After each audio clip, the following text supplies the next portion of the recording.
Just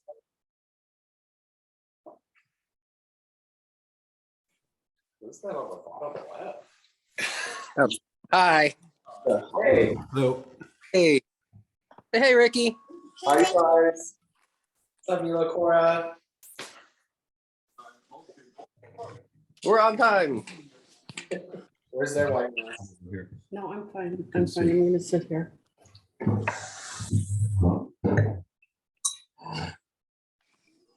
We can't see you. It's fine. They can see you again.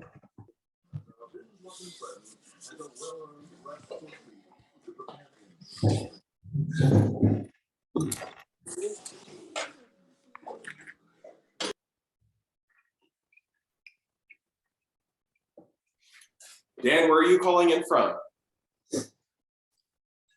We live in Orange County, California, Oh, awesome. What part?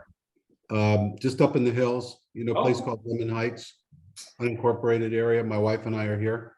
Very cool. Hey, did you guys open? We don't know what bottle to open. Whatever you feel like. We're not necessarily expecting you guys to open your entire shipment. Drew and I are starting with the 2020 11s. Okay. But we're going to talk about all the new releases this year, and then if you have questions on any other vintages, just feel free to ask away. Well, let's see.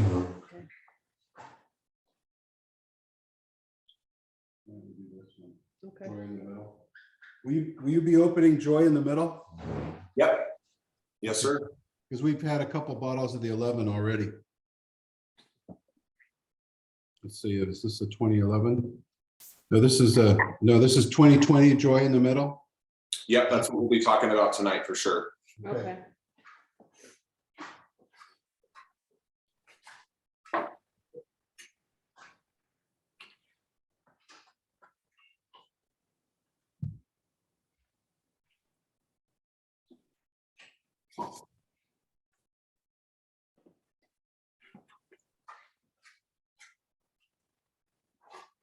We've got Maple with us tonight, but I don't know if she's going to jump on the couch and be a part of it. We'll see. Try to put a treat up. Yeah, we have Wolf with us here. We've got a few more members that are going to patch in, and then we'll get started for this tonight, you guys. Okay, Should I get the dishes? sure. So we also have our Nino owners in the call, but we also have Kelly Carlisle in here, who's our new Wine Direct account manager. So she manages all of our Well, great. everything kind of back end for me. She's my new Jessica. Not many of you guys would know that, but anybody that helps me with inventory transfers, shipping orders, fulfillment, which is kind of cool. Mhm. No, we've turned some people onto you guys. We come up quite a bit. In fact, we're going to come up again between Christmas and New Year's. Thanks. Thanks for getting the word out. Are you guys hosting Thanksgiving, Dan? We're going to one of our son's houses. He Oh, lives here in nice. Orange County also. No mess for you. My wife always does it, but not this year. He wants to do it. We're excited about that. As a son, it's a lot. It's really exciting to be able to take the reins of doing those. I love Yeah. transitions to me doing them. I love it a lot. Turkey. Mhm. Make the turkey. It's like a big responsibility. I think my first time I made a turkey and hosted, I had done Friendsgiving, and I invited I grew up kind of uniquely in a cul-de-sac with 6 consistent friends throughout my life, and all of their parents are very much like parents to all of us. But I did a whole Friendsgiving with all my friends, all their moms and dads, brothers and sisters. So we probably had a good 30, 40 maybe people. And I made one of the 2 turkeys for that night. My mom and dad came over to check on everything as we're setting the table. And I didn't take out the giblets and the insides when I made the turkey. Oh I my! didn't realize there was anything else inside. So we just pulled it out and served it, and everybody ate and everybody lived. Well, I'm anxious to see how your wine goes with beef and chicken Kubiday, which is what we're having tonight. Well, that I just sounds got home from delicious. work. I brought home some Kubiday, so we're gonna have that tonight. I'm sure it'll go great. We were at one of the steakhouses here last weekend and had a bottle of the 11s. It went great. Awesome. Well, we're 5 minutes in. I think we can kind of get started. We don't want to take up too much of your guys' night. If people trickle in, they can trickle in through the evening. But again, thanks for you guys for showing up. Yeah, thank you for doing this. This is great. Yeah, we had done these since I started with the Ninows and the Roseberries. And obviously because of COVID, it was an easy way to get together. It felt like in the spring, we had a few inklings of like, what happened to those virtuals? And some of our more distant members were really interested in keeping up with us. And so we wanted to kind of make sure we brought that back and offered it for you guys. So here we are.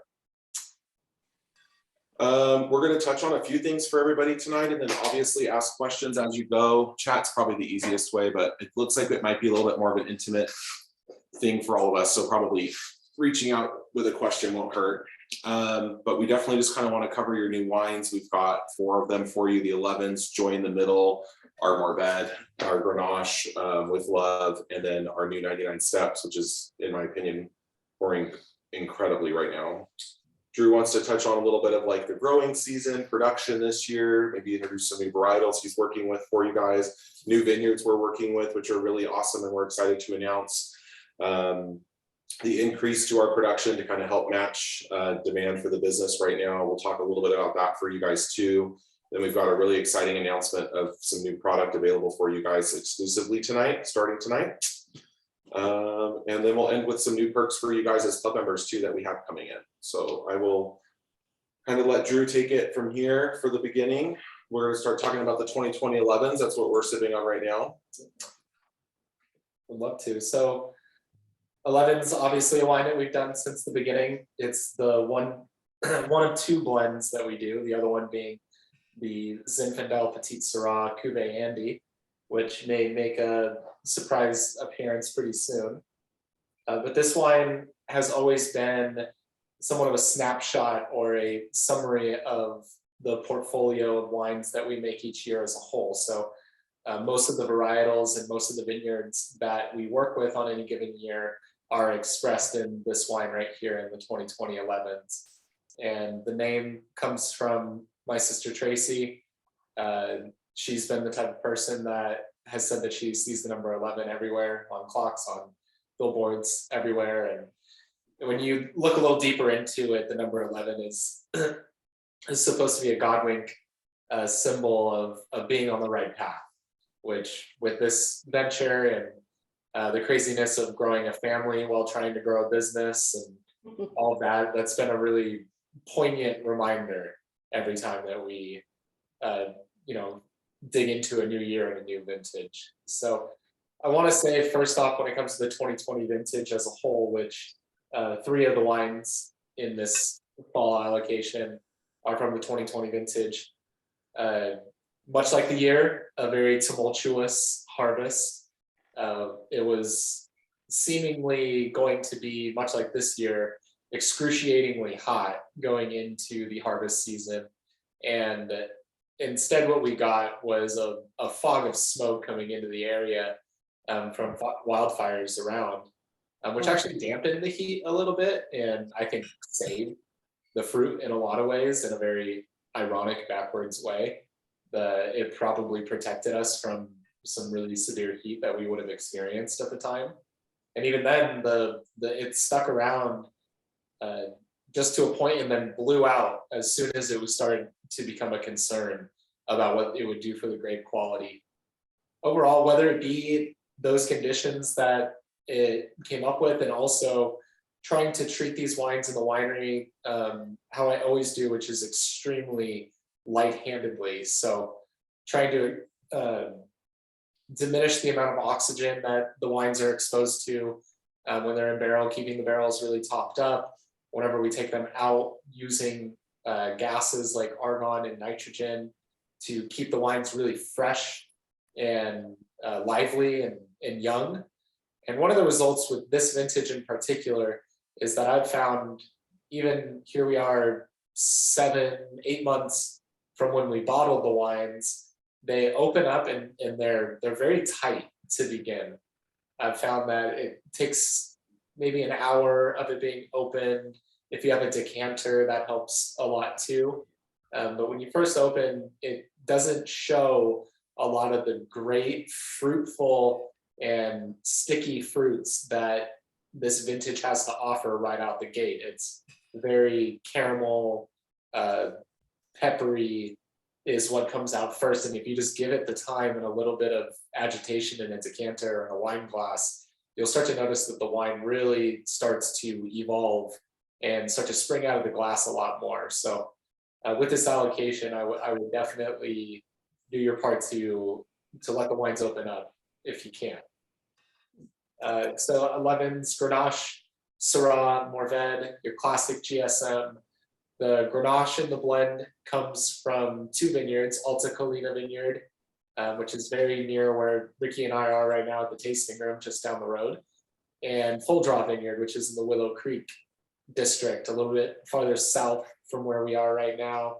Lower elevation, but the difference in the Willow Creek district is there's so much what's called schist and slate and like very powdery type of limestone in that area that is so readily consumed by the grapevines that your acids in the wine grapes in those areas are so high.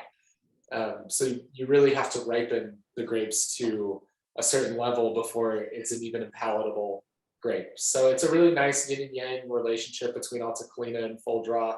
That Alta Colina is much earlier ripening, not as much acid, don't have to ripen it as much more fruitful, fruity, and tannin rich.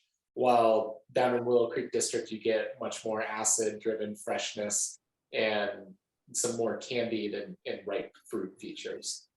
The Syrah itself is also from Full Draw Vineyard. It's a east facing slope, so a very savory interpretation of Syrah. What you'll notice the 99 steps that we'll get to is the 19, but when we eventually get to releasing the 2020, that is the Syrah that's in this blend. And then the Mourvèdre itself is a really nice transition because that is Joy in the Middle, which we're going to talk about next. And for those of you who aren't as familiar with the GSM concept of Grenache, Syrah, and Mourvèdre, this is a very common combination of grape varieties in the Rhone Valley in France, because Grenache is always bringing that fruitfulness, a lot of the aromatics and flavors of the wine. The Syrah is bringing the power, the depth, and a lot of the tannin structure that is through and through in the entry and the finish. And Mourvèdre is the patch. It's what the patching in the middle, where you get the tannin on the center of the tongue, which creates the whole palate experience when you're tasting a wine. Mourvèdre is very unique, that a lot of grape varieties do not have that mid palate of that Mourvèdre has. Petit Verdot is another example of a grape that has something like that. So I'll go ahead and move into Joy in the Middle, which obviously 11's 99 steps. These are wines that they've had names, fanciful names, as the TTB likes to call it, not just calling it Grenache or calling it Syrah or a vineyard designate. We made a shift in 2020 where we really wanted these wines as they were. There's still a lot of them single varietal, single vineyard, sometimes single vineyard, but we wanted to start giving these wines a personality and start telling the story of who we are as a family producing these wines. And Joy in the Middle is named after Tracy and my sister, who is directly in the middle of the two of us. So I'm the youngest, Tracy's the second oldest, Aaron, who this wine is named after, is the second youngest right between us. Reason it's called Joy is because Joy is her middle name. That's not like hyperbole or anything. Her name is actually Erin Joy Ninow, or actually Erin, it's not Ninow anymore, but the reason that we called this wine after her is because it's Mourvèdre. And you think about the great Mourvèdre and the personality that Mourvèdre was, I just couldn't help but not think of Erin. It's free of inhibition, it does what it wants, it's very hard to control in terms of what it's doing in the vineyard and in the resulting wine. And it's beautiful for that. That's one of the greatest things about it, that it oftentimes is described as smelling feral or very tactile, and then it's unique in the fact that it has that mid palate. So in terms of, there's some congruity between a lot of grapes where, oh, this grape and that grape share this quality. There's very little about Mourvèdre that shares a quality with another grape. So in that way, it is very unique.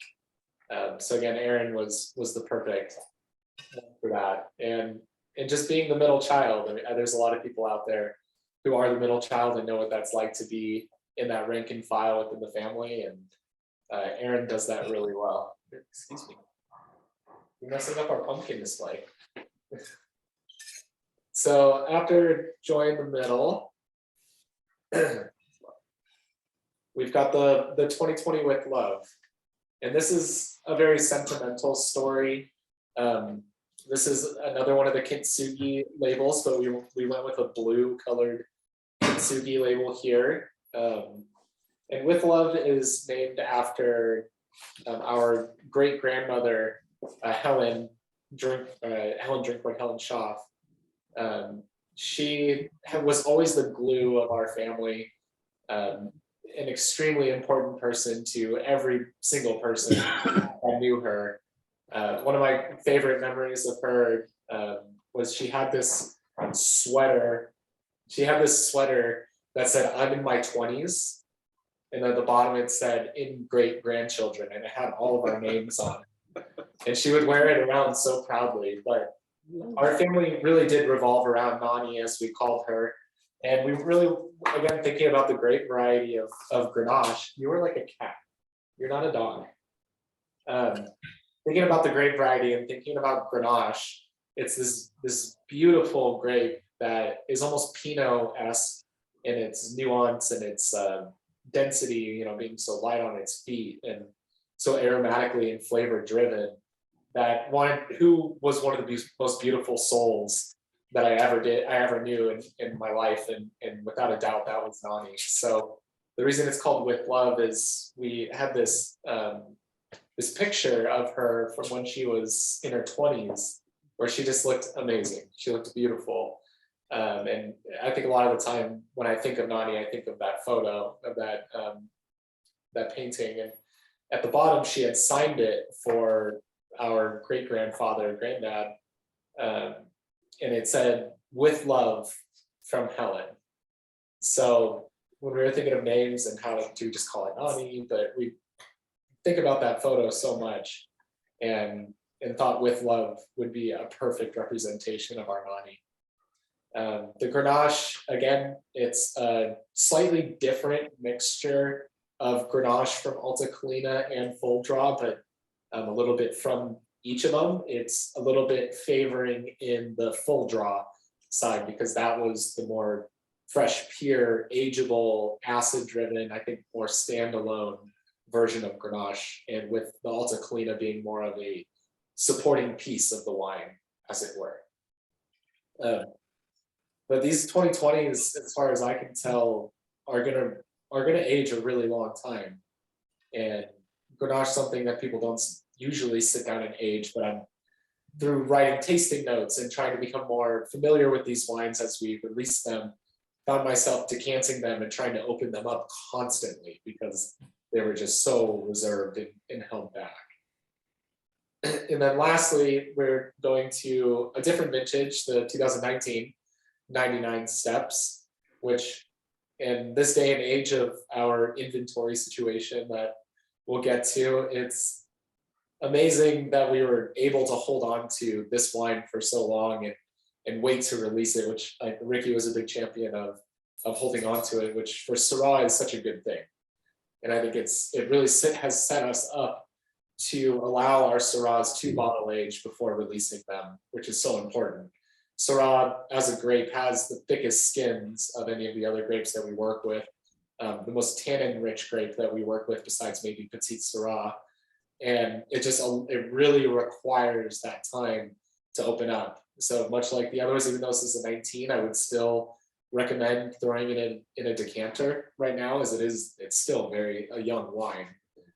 But 2019 was a very on track year in terms of vintage, where it was very warm but not hot throughout the whole harvest season. We were really able to nail our pick decisions, and the wines from 19, I honestly, the rest of the 19s, it's sad that they went so quickly. It's a Yeah, really nice collection of wines. for sure. Yeah. This is the 99 Steps. It's like aromatically, it's one of my favorite wine descriptors ever is from Drew, and he calls it bombastic. And it's truly that. Like that's what I'm sipping on right now. It just like it booms out of the glass. And it's just so impressive because it is so young and it's just in this really fun young stage. It's super savory for being a young wine.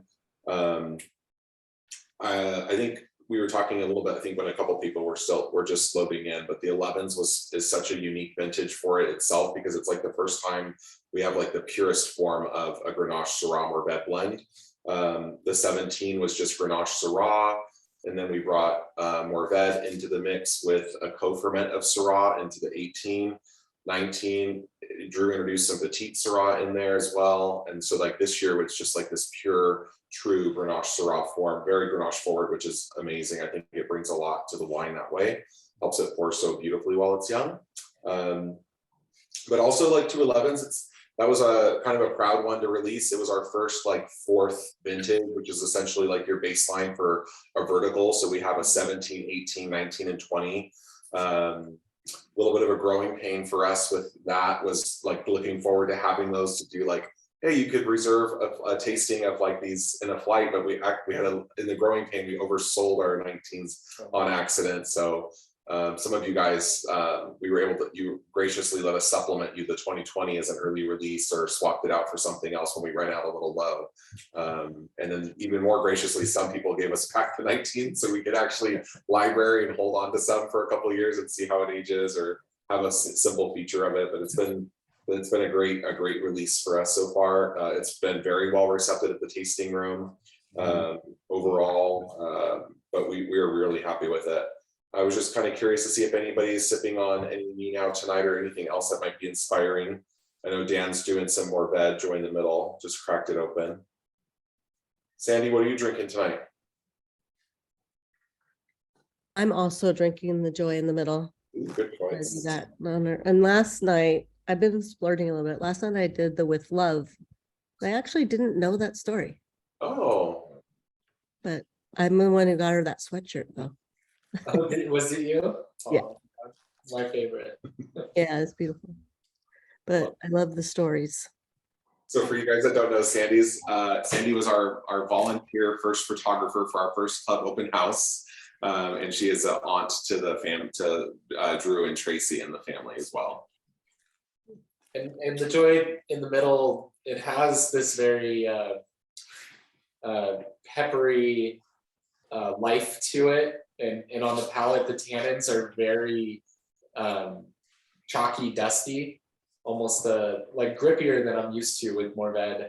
And that's because we did do a fair bit of whole cluster, including the stems in with the fermentation that year, which always adds to the strength and the palate of it, which when it first came out, it was very peppery and very stemmy in a lot of ways, but those things always kind of die down as the fruit starts to come up, and I'm just really happy with where that wine ended up. And one in the 99 Steps realm too, another important point is you often see with that Syrah that there's maybe 5% Viognier on the label with the Syrah. And as a lot of you know, that it isn't Viognier that was blended in after fact. This was Viognier grapes that were co-fermented with the Syrah during harvest. And the reason that I really love to do that is I really enjoy wines of Côte Rôtie and Northern Rhone, the more savory side of Syrah. And here in Paso, where it's so warm, a lot of times your southern aspects, your Syrah that's grown facing more exposed to the sun locations, they end up so bright and so fruit driven. But if you grow them on a northern facing slope or an eastern facing slope, they come out much more on that savory side. But they sometimes lack the high tone, the fruitfulness that you need. And I found a really nice, work together on Viognier and that north aspect Syrah, where the Viognier is bringing that high tone and the Syrah is bringing that savoriness. It's just really been a nice winning formula for us.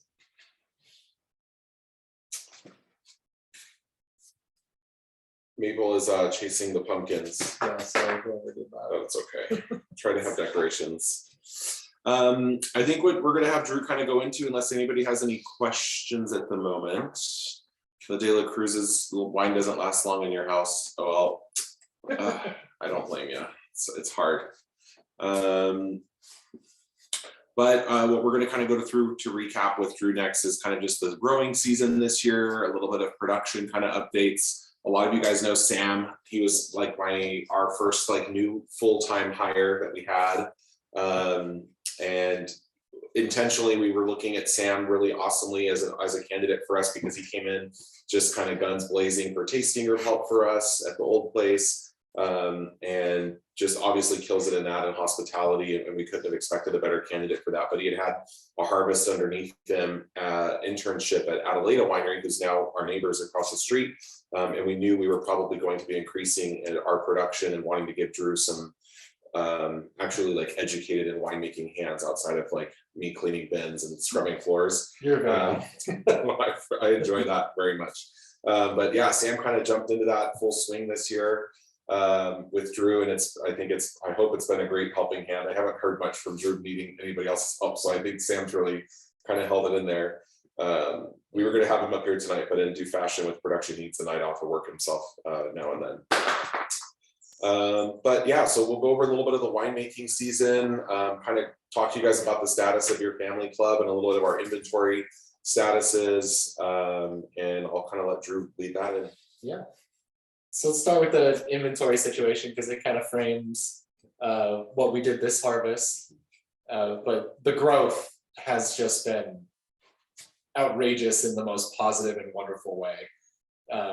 Much to do with our amazing team's ability to communicate who we are and what we're about and what the wines are all about to people. Like, I've very seldom in my career working in wine seen a consistency in which people walk in and understand what we're trying to do here as a family and as a young brand, and just ran with it. And then in full circle mode, the response from our customers, and many that are here are longtime customers who have been with us for a very long time and supported us in so many different ways. So there aren't enough thanks in the world that I could express on this call right now for where we are right now and the part that you have all played in getting us there. I mean, this is something that started only less than 10 years ago. The first conversations about this winery were starting to happen between Mike, Tracy, Andy, and myself. And to think that we've now graduated into this amazing tasting room, and we're really in a mode of spreading our wings and seeing what we're capable of right now is a gift, really. I'm just absolutely floored by it. And the fact that at the beginning of this year, we were able to start having the conversations of, well, we need to start making more wine. So we did take on the adventure of trying to up our production this year. And mostly, especially as we dig into it more, it's more so that we're trying to make the amount of wine for the amount of demand that's there right now. Usually, in my experience in wine, it's, oh, things are trending really well. We think things are going to be really great in a couple of years. So we're going to make some more wine and hope for the best and, hit the ground. But the reality is we're making more wine because the demand is already there. And we know that the appetite for the wines are there. So that's a good feeling. It also, with Sam's help, has very much been a feeling like we're not ballooning our production to a point where we're going to sacrifice quality. If anything, I think our quality is going to get better, because as we stayed small and we're doing 10 to 12 tons of grapes, the reality is we were getting these opportunities to buy grapes from new vineyards that we weren't able to take people up on it at the time, because we just weren't necessarily looking to make that much wine. And this year I already had it ready, 4 or 5 people to call right away and pick up new contracts. So some new vineyards that we signed on contracts with this year. There's a new project in the Templeton Gap district called Coakley Vineyard, which is very near the roundabout on the 46 West and Vineyard Drive. And in terms of being on the back end of harvest right now, and one of the sites that impressed me the most, it was the Grenache that we got from that Coakley Vineyard. Incredible ripening potential, amazing acid and freshness. Just really looking forward to see what that wine's going to be like in the future. Other things that we're very excited about, we continued and dove in deeper with our relationship with Epic Winery. We had already been buying a little bit of Grenache from their Paderewski vineyard in the Willow Creek district, but then we're afforded the opportunity to buy some Grenache from their York Mountain vineyard as well. So this vineyard is at their winery. It's actually outside the Paso Robles AVA. It's in its own AVA. So trying to figure out exactly, because we only got about 2 barrels worth of wine out of it. Rough year, we'll get to that. But trying to figure out what to do with that, because we can't, if we blend it with Paso AVA stuff, it ceases to be appellated wine. But we'll figure that out. We continued our relationship with Alta Colina, which we actually doubled our contract with them. And our partners here in the tasting room, Hawksville Ranch, we picked up some Zinfandel and a good amount of Syrah from them as well. In all, we worked with 10 different vineyards this year. We're going to bottle a lot of those wines in the spring of 2024, but a couple of them just this next February. So you can be on the lookout, and we're going to continue to have these calls, and we'll talk more in detail as those wines flesh out. We had Sam's help going into harvest, which was great. He actually requested time off right at the beginning of harvest to move his girlfriend out to Washington, DC. Out to DC. And then we turned around and did almost half the harvest in the week that he was gone. So that kind of frames how harvest started. There really were 2 harvests this year where we knew there was low yields. We didn't have a great set back in the spring. There was some frost events, so we knew it was going to be a light crop, but the berries themselves on the vine were looking so small and concentrated with flavor that it's one of those things, catch-22s, where although you're a little sad that it's going to be low yielding, the quality is going to be really, really high because of the concentration in those wine grapes. And then what happened, I think a lot of people in California experienced in early September, was 13 days straight of over 105 Fahrenheit degrees, which was right as a lot of those grapes were making a push to become their final, get to their final ripeness, or it certainly accelerated everything across the board. So there was a lot of pressures to pick. There weren't a lot of decisions to be made. Oftentimes you can sit there from 1,000 feet above, metaphorically, and say, I think stylistically it would be better to wait and hold out another week. But when you see that forecast of that many repetitive days of heat, there really is no decision to be made oftentimes. And the better quality decision is to get it out of the vineyard and into the winery. So that's when a lot of the Syrahs that we make came in, was early on, the Zinfandel and one of our Grenache lots. But after the heat, if it made it through the heat, it tended to rebound, and the sugar numbers came back down, the acid numbers returned, and then there was this second half of harvest that was very gradual. There was even some rain mixed in there that almost was like a little drink of water for the vines, and just extended things out a little bit farther just as they needed to be. So that extended out all the way until this week, and we're going to be pressing off our last couple bins, which are of Counoise and Carignan, 2 brand new varieties that we've never worked with before, and that'll be it Friday night. So make sure I'm hitting everything here. Yeah, in general, the growth of the winery and our production. One tough change that we've had to make around here at the winery is we are no longer signing people up for the wine club.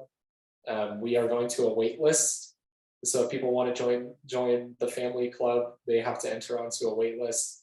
But it's been shocking and amazing at how receptive people are still to that even. And we've had a lot of people take us up on that and get on that wait list for, as we maybe make room in the club, or if when we get a little more wine, we realize that we can allow people in. That's kind of how we're going to be filtering people into the club from here on out.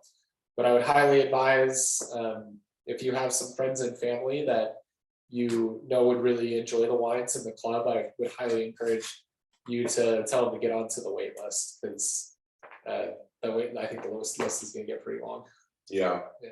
It's kind of a fun time. I mean, most of you guys, a good portion of you guys, I can tell from the call, have kind of been with us since the beginning, and going to this point for us in just over 2 years where we're not with enough inventory capable of accepting more members. It's kind of a proud moment for the brand. I think the staff feel really proud to represent a brand that's achieved that, and it's all without being said because of your support and the rest of our club members' support. Going back to like what Drew said of kind of less than 10 years ago, this was even a conversation, and now it's actually dreams being manifested. I mean, beyond that, even more depth for me, having been a part of it since the tasting room opened. This has been a kind of a shining light in my personal career. You guys, your support has given me a career here. It was kind of something Drew and I talked about being maybe a stepping stone. I was laid off during COVID, and this was like, hey, come see what you can do with this, and maybe it makes you move on to your next step, but it's become the step. And it's really because of you guys and all of your support and the amazing job that the staff does here to keep customers coming and keep the word about. And I think that me is kind of, I'm a salesman at heart, regardless of titles and roles. And with the wait list, I want to encourage that very much to people that you think might be fans, because my goal will be to keep that momentum going. And if we were to pace the same level of business that we have that got us to this point for the next 18 months until more of our inventory becomes readily available, we'll be in the same position again in 18 months with a wait list growing as fast as our club grew. And so that'll be the biggest perk, which it's always been to our club, is just that you actually have access to the wines and you're guaranteed that. And that's why we're waitlisting and why we're reducing sales in the tasting room right now when people visit, including club members. We graciously are asking for your understanding with that, so we can keep the doors open a little bit, is that you can only buy one of every wine at the moment, and that's quickly diminishing down as we run out of a couple more SKUs. But the reason we're doing that is so that we can make sure we guarantee you guys your 3, 6, and 12 bottle commitments respectively, because that's what you enrolled to. And we will honor that, which is again why we have to manage the tasting rooms inventory for pourings and tastings kind of accordingly. And those tasting appointments are going to become very limited probably for the foreseeable future, just as we try to stretch the last of the juice out that we have, in order to kind of, again, keep a little bit of a refreshing note, offer a few new people the opportunity to taste and to kind of get on that wait list and come in. But it's an exciting time. I like to speak to it as not every wine, there's 300 to between 300 and 400 wineries you can say in Paso, and very few wineries in this town, in this region, have the privilege of saying they've achieved this kind of a moment in their brand's history. And it's really exciting. And to have this fan following is the only reason we're there. The winemaking side of it for sure is there. The family's kind of dream and their focus and their dedication to growing this business, and only giving into it and taking nothing from it is really helping create that image as well. And Maple's destroying Tracy's new pumpkins for the tasting room. But that'll be okay. There's more where that came from. But it's an exciting time, you guys. And no part of it is gloating. It's all gratitude. It's all graciousness. But with that, we do have some cool stuff to announce to you guys tonight. I'm going to go grab a couple things. I don't know if they'll translate on screen, but maybe next to another size. But when I first joined the team, I've always been a big fan of magnums in rosés. I love going out to the sister regions and our sister tasting rooms that I know do magnum rosés and did it. I remember I pitched Drew and I said, make me a small run of them. On our first run, this was last spring's, the Yeah, springs. 2 springs ago. Wow, it's been that long. Yeah. And I said, just make a small run of Magnum rosés. I promise they'll sell. If they don't sell, I'll buy them all myself. So we did 8 cases, and they sold out in a handful of months. And that being said, I've been dying to get into a red program for that. And Drew and the family kind of strategized that earlier this year when we bottled, and through a lot of effort, we're able to acquire glass. And so we were able to do a really, really extremely small amount of some Magnums in the reds. And we're kind of announcing that we're releasing those to you guys as members tonight. They're going to be exclusive for members to purchase in the most limited quantities available. Not every SKU, but we'll speak to those. I'm going to go run and grab one so you guys can see it. And Drew can talk to you a little bit about the Magnums, the availability of them. And they are now live. If you log into your NeNowFamilyWines.com account, you're able to purchase them as well. But I'll go grab a couple of those real quick. Yeah, mags. I think some people see them as novelty items, but the reality is that they're amazing for parties and sharing with other people, which make them very practical in a lot of ways. But there's also, the wine acts very differently in a Magnum bottle, in the fact that they can actually age a lot longer and a lot more gradually than they would in a standard 750 milliliter bottle. And that's because it's the same cork that's in the top, but it's double the volume of wine. So it's getting the same amount of oxygen as the standard bottle is into the bottle, but there's twice as much wine in the bottle to age. So it means that the aging process within the bottle is slowed down in half. So maybe a standard shelf life, I think some of our drink windows for like Joy in the Middle is 8 to 10 years. That 8 to 10 year process is going to happen over a 16 to 20 year period otherwise. So there's going to be a lot more stops along the way where it's in a different phase of its aging life. And just overall for collectors, there's why particularly do collectors get so jazzed about Magnums, is because they have a different aging quality to them. They produce a different wine, and just like I said before, it's really an amazing thing to share with other people, which is at the core of what wine is all about. It's about sharing with other people the experience, the wine, a meal, whatever you are sharing with another person. Wine is a fantastic catalyst and medium in order to do so. First up, I think I have one next to it. Let's see if you guys can see it. So you've all probably seen Magnums before, but it's kind of cool. It's really cool. Big heavy glass. They're kind of thick. They're weighted-ish. I know maybe not weighted, but definitely nice, beautiful glass. So we're featuring With Love for you guys. This is that Grenache. This is the absolutely most limited. Yeah. Intentionally, it was the most limited, and unintentionally, it is even more limited. I don't think I've ever seen Drew mad, but it was a day here when he was delivering the mags and coming out of the truck, opening a door or opening the tailgate. A few cases fell off the truck, and we lost a portion of the With Love Magnums, unfortunately. Yeah, that's a bad day. Yeah, and Drew usually comes in, he's giddy, happy. How's it going? When he gets to get up here and have some fun. And I could tell there was something about him that day. And I was like, what is wrong? What did I do wrong? And I could just tell there was something. And I didn't want to ask. I don't ever want to know when I'm in trouble. But I noticed he was like sweeping up, and there was juice all over the floor outside the back. And I was like, oh, that's not great. So we have a very small number of the With Love for you guys. I think Andy sent me numbers on these earlier. We've got, let's see. Yeah. With Love, we only have 5 of those Magnums, so you guys can log in and acquire one of yourself if you'd like. And then with the Rosé program, this is our second run of our Rosé program for the Roseberries, featuring one of each of them in our Kintsugi kind of deconstructed form. So we do have a little bit more of those available, coming in around, I believe, 34. We had a little bit of a counting error earlier. 37 left of those, sold a few already. And then lastly is the 99 steps. And this is your kind of first chance really to taste the 2020 99 steps, because we're releasing this to you guys a little early as a 2020. Again, 2019 is the vintage and the standard bottle you're looking at. But your 2020 is what's coming out right now. Standard 99 steps, co-fermented with a little VO.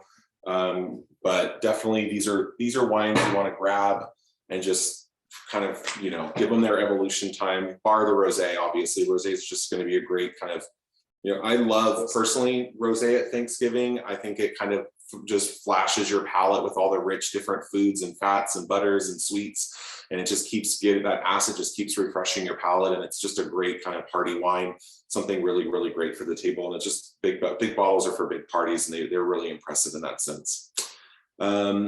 I had a couple questions. Thank you for the congratulations on the wait list. It's to you guys that were there, to be honest, and congratulations on you for being in the club and not having to be on the wait list. And yes, you guys as club members, that's probably something Andy, who's a little under the weather, would speak to a little bit more consistently, but we will do our best to accommodate you guys. You definitely have the priority to upgrade your membership if you want to be guaranteed more than your 3 bottles or more than your 6 bottles. If you want to up your tier, you absolutely have the first priority to that, and it'll be just on a case-by-case basis. If Tracy wants to type it in the chat, we can put Andy's, your wine club manager. She took the realm of that with the growth of it. It was something that was a little bit more, needed a lot more attention to you guys. And she has really added that to her plate incredibly well, which has helped us. But her email is familyclub@ninowfamilywines.com. And you guys can reach out to her anytime you have any upgrades or questions on there at all. But she's definitely your contact for that, and priority is to you guys.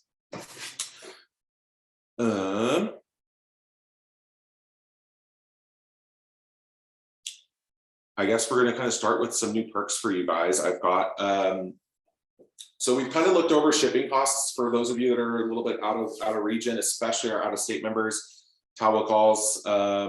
We understand that, like everything else, prices have gone up. We've never increased or upcharged anybody like a premium on shipping. We just have extended you what price we pay with a little bit of an inclusion of what it costs for packaging at like $1 or $2.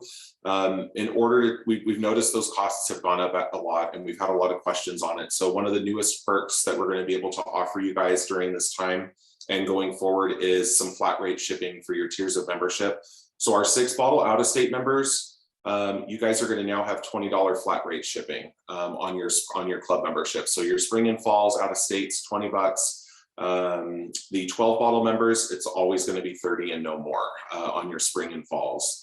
Kind of the best thing we can do is try to split that cost and bring that cost down for you guys. The steepness of some of your founding membership discounts and your second generation of family club members, the best next thing we can do is just kind of help foot that bill of the shipping. We know it's gotten quite a bit expensive.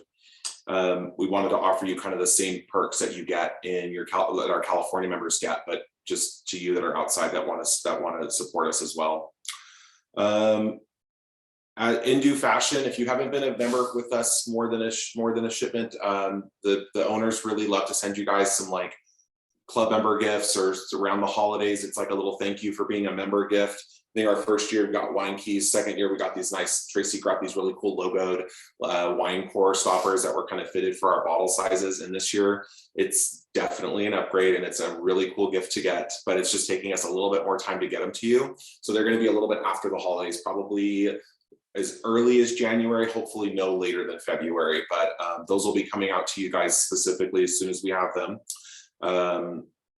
Super excited for that. We have a lot of merchandise coming into the tasting room as well. So on your visits, we'll do our best to get it on website, and you guys can, again, always, once we have it live, kind of follow along social. I'm sure we'll be announcing it and sending out an email. And if you can't make it to the tasting room, we'll do our best to get it out to you. One of the newest perks for you guys, we wanted to first, it'll kind of go in tandem with that, is our save the date for you. We wanted to move up our summer open house where we invite you here with food. We have Chef Rachel here now 2 years exclusively for the parties.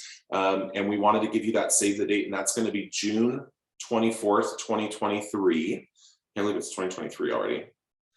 But we're going to move it up. We noticed that we were competing with the California Mid-State Fair during your club parties here, and that kind of made it hard for us to get room blocks at hotels or find your Airbnbs. So we're going to move it towards the end of June when there's really no other events going on in the greater area. And with that, we were able to accomplish one of your other perks now for the membership is some discounts on hotel partners. So the Spring Hill Suites Marriott, which is just one exit south of Templeton. And I'll send out, we'll have this in emails for you guys soon, but just to give you an idea, the Spring Hill Suites Marriott in Atascadero, not Paso, because there's two, but the Atascadero one, and the Holiday Inn Express in Paso. If you mention you're a member with Ninow Family Wines, you can get 20% off now, their lowest rate that's posted or advertised. So that's kind of our biggest thing, is getting these hospitality partners to kind of offer you guys some accommodation availability. And then I also spoke with them, and they're all reducing their minimum two-day commitment. So if you are just coming in for a night or a day away, you've got some discounts on hotel partners there. So again, that's going to be the Spring Hill Suites Marriott in Atascadero and your Holiday Inn Express in Paso. Great pool, the Holiday Inn Express. And then I think last thing I kind of want to really introduce to you guys that you've probably seen a lot. A lot of you have been here and seen it a lot. Some of you have had the opportunity of tasting them. With the move to this new tasting room, brilliantly, strategically, the owners have put us in place with a kind of a sister brand, not in any respect of correlation to business. We are separate businesses, but we do have another winery on the property, and that's Hawks Hill Ranch. The owner is Kit Kuiper. The ranch is just up the road from the current tasting room on Avalator Road, a couple miles. And we are one staff that's now serving two wineries. With the slowdown of inventory to Ninow, we really want to encourage you that to enjoy your complimentary tasting benefits that are now reciprocal with Hawks. So if you're ever in the area, or if you want to come up and taste, and we might not have availability for you, we will encourage you to taste the Hawks Hill Ranch Flight. They're incredibly mirroring premium, ultra premium wines that are highly sought after.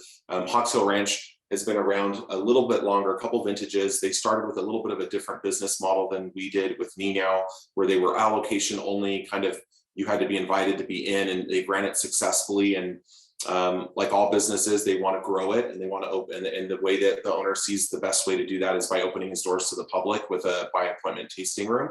And so our cohabitation here benefits all of you guys, where you're going to now have your reciprocal complimentary tasting benefits with a Hawks Flight. And that'll really help us kind of see through the weeds of a little bit of low inventory, get to taste another brand. The family members are really close friends with the owner of Hawks Hill Ranch and their family as well. So it's really this like beautiful kind of harmony of two brands and two families, and a really awesome flight of wines to try as well.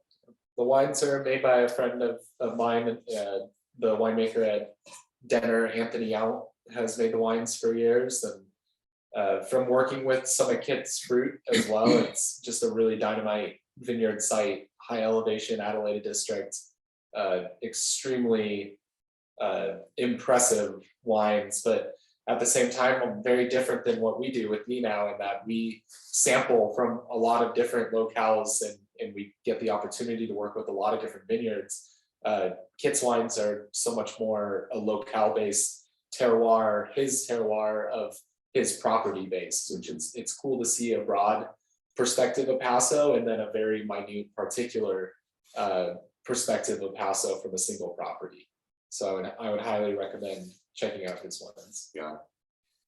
It definitely gives us the ability to kind of offer you guys another element of hospitality, where we're going to be kind of wading in the pool of most likely selling out of availability of wine. So as always, reach out to us if there's lack of availability for Ninow, and you just really got to get in to try that, as long as we can make it last. Forgive the lack of availability for a little while. You've been huge fans, and we didn't anticipate that, I don't think, as early as we did, but we're definitely doing everything to kind of ramp that up and get caught up, so we can keep the doors freshly open for you and all your friends and family. Does anybody have any other questions? Any other questions on wines that maybe we didn't try or drink tonight? Any questions on things that maybe we didn't touch on? Interests, things you'd like to see, anything you like about the club, anything we could bring to you in that sense? Chef Rachel is going to be the chef as well for that save the date of June 24th. So we've secured her. She's exclusively our chef. We have a very cool announcement coming from her as well for you guys that you'll get to see in the upcoming months, which has been really awesome. But yeah, I think that's all we kind of had. Bienvenido. We were supposed to work with the Bienvenido this year. There was a question in the chat about it. We thought that we had it bad up here in Paso in terms of yields. But that rain event that I had mentioned that happened after the heat wave, I think Paso ended up getting maybe a 1/4 inch at most. Bienvenido got 1.5 inches. And so on top of the heat and everything that they saw from that, there was also a very bad mildew and mold issue down there that we didn't end up getting nothing that really would have spoke to the quality that we know as Bienvenido. So I'm really, really sad about it. But I'm already in talks with the ranch owner about fruit for next year. So.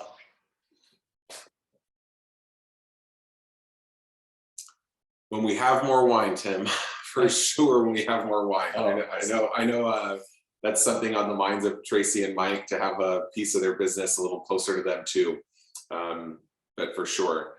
I remember I recently had the pleasure of going out to Dallas and catching up for a day with Tracy and Mike, and we walked by a wine bar, and I had to poke my head in there just to kind of like see, like, what does it look like out here? A wine bar in Texas. And they had apricot peach infused red wines, blueberry red wine, and I just looked at the menu and walked out pretty quick. So they definitely need some. They definitely have a need. There's a niche. There's a market there for what we bring to the table for sure. Right. They definitely have. We'll definitely be looking at that in our future plans and forecasting for sure. But if there's no other questions, we don't want to keep you guys past. We promised an hour. We're around there. Yeah, if I could, I'd like to sign off with a moment of gratitude where there is so much needed, especially coming out of the harvest season. You know, to you, Ricky, and the staff as well, holding down the fort up here, and we are still getting settled and getting set up here. But the work that you and everybody have done over the past couple of months, making this what it is and representing the brand, I'm so grateful. The amount that I can focus on the wine and that side of it, knowing that everything is handled so well up here. Extremely, extremely grateful. Tracy and Mike, although it's from a distance, are amazing partners in this business that I'm so thankful to be doing this with. They're supportive in so many ways other than just in the business and personal and just being family. So I love you guys and I'm so thankful for you. I see Aaron Harper is on, formerly Aaron Me Now, is on the call too. Thank you for being the inspiration of Joy in the Middle. And we miss you, can't wait to see you on Thanksgiving.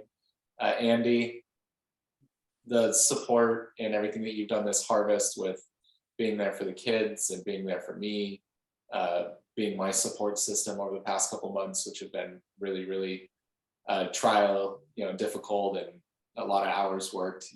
You are the reason I keep going. So thank you so much for that.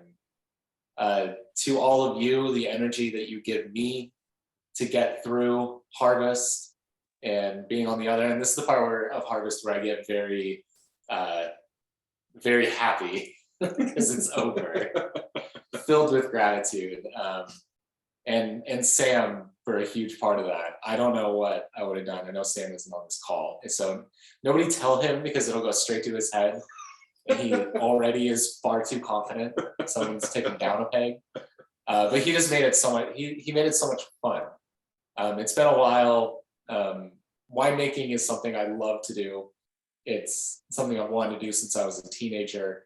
And it's so exciting and fun that I get to do it like this, in our own space and with family. But sometimes during harvest, I don't love it so much.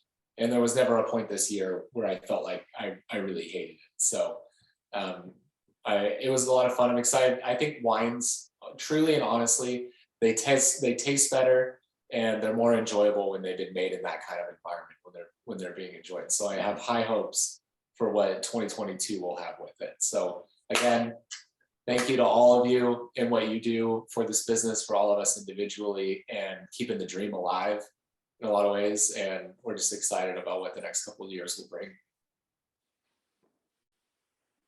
All right, Thank thank you. you guys. You and the Have a team. Happy Thanksgiving. Cheers to Cheers. you all. Cheers. Have a great night, everybody. Cheers.